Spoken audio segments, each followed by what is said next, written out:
12 Big Ten women's teams in the tourney. Here is the schedule. Nebraska is in the first four on Wednesday against Richmond.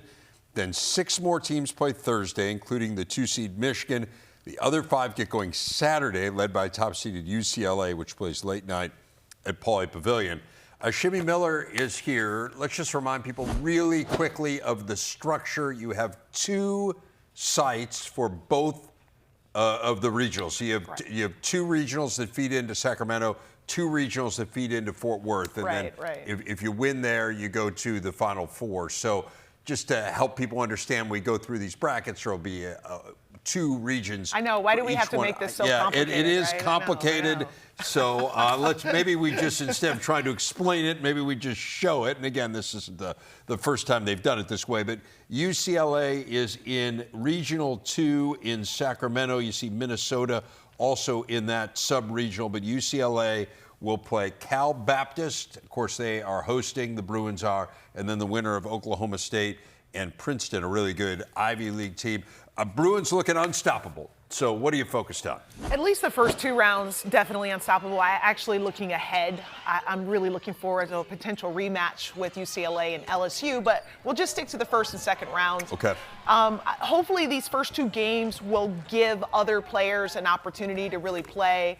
I just love what UCLA did in the Big Ten season and culminating in that Big Ten tournament championship. They did. They looked dominant in so many different ways. They won that Big Ten tournament championship with their defense. I know they scored a lot of points, but it was their defense. They scored a lot of points off of turnovers. So we're seeing UCLA win in different ways. They're a team that can just overwhelm you, and they did that. They certainly did it in the Big Ten championship game against Iowa. I'm interested to see how Iowa bounces back, but second straight year as a 1 seed for them, had never been won before.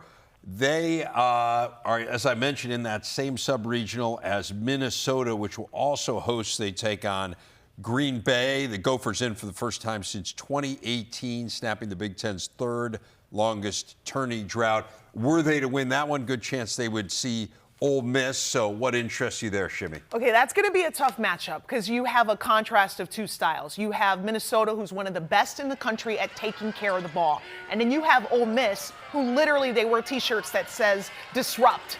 And that's what they want to do defensively. And Minnesota had a little bit of trouble with this type of defense against Ohio State in the Big Ten tournament. Ohio State really sped up Minnesota, turned them over in a way that Minnesota is not used to being turned over, and that's exactly what Ole Miss is going to do. I know Coach Yo at Ole Miss, she's watching that tape, and she's saying to her players, hey, this is how we play. This is what we can do to Minnesota.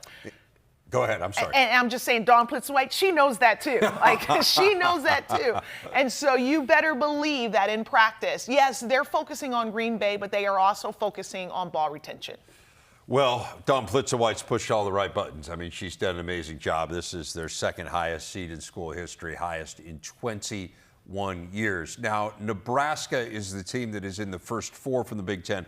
Were they to win, they are also in that same Regional 2, Sacramento. They have Richmond coming up tomorrow. Were they to win that game, they would take on Baylor. They'd go to Durham, North Carolina, with Duke as the host there. What's the challenge here against the Spiders? Well, Nebraska has not been playing well down the stretch. That's no surprise to anyone. Really collapsed in the second half against Indiana, and it probably, really kept them on their toes because they were a bubble team on Sunday. Richmond is a tough mid-major matchup. This is a team that they've won about 27 games. They're led by a power forward, Maggie Dugan. She'll remind a lot of Husker fans of Alexis Markowski. She's a big who can stretch the defense. She averages, about 21 points a game. She's probably one of the best non-power 4 post players in the country. Nebraska needs to get the ball in Britt Prince's hands. Britt Prince needs to be aggressive. There's no more like trying to be selfless, get everyone involved. She needs to be, selfish is good for her, because I don't think that there's anyone on Richmond's team that can stop Britt Prince. She's a true three-level scorer, and she's really athletic.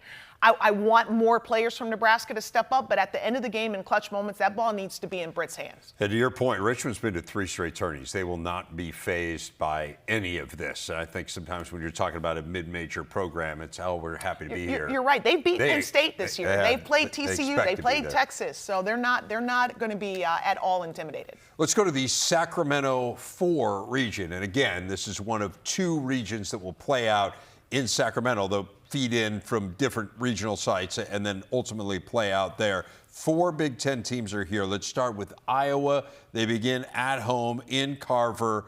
Assuming the seeds hold in round 1, they would get Georgia. Bulldogs gave them a really good game a few years ago with Caitlin Clark. This would be a very challenging game. So Katie Abe, that's the head coach at Georgia. She has Michigan State roots. She coached at Michigan State for those great teams when they went to a Final Four. She's a really good coach. And what she did a couple years ago is against Iowa is she just got really physical. It was a 2-point game with about 2 minutes left. So her teams, again, aren't going to be intimidated by going into Carver Hawkeye. Been there, done that.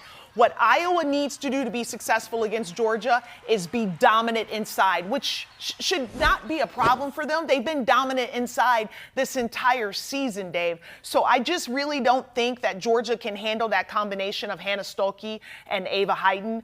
Just feed the ball to the big girls, let them go to work, and then I just think they'll be able to handle Georgia's physicality much better. Do you worry at all about coming off losing by half 100? I mean, no. You don't think that? No.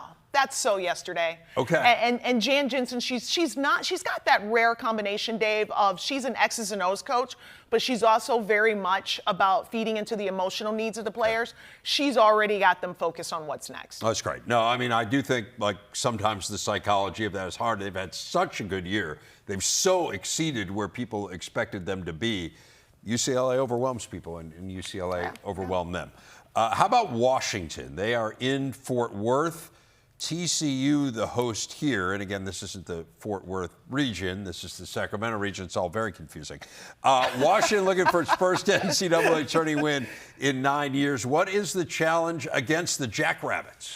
So Aaron Johnston, he's the head coach of South Dakota State. He's like a giant killer. I remember a few years ago when he just took it to Miami. Miami was kind of expected to maybe even be a Final Four team.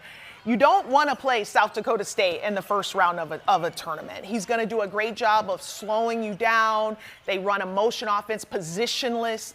But Tina Langley is one of the best in the country at scouting, and she kind of will morph her team to make sure that they do whatever it is they need to do. So whether that's playing zone, a box and one, a triangle and two, face guarding, man-to-man. I like Washington's backcourt against South Dakota State. Washington plays 4 guards. All 4 of those guards can shoot the 3. They spread the wealth. They go 4 round 1. They've got the freshman inside, who I really like, McGoy. But that is going to be a matchup to keep your eyes on. Man, you weren't kidding about South Dakota State's history. I mean, beating USC, beating Oklahoma State. Giant killer. They beat some really good power conference teams.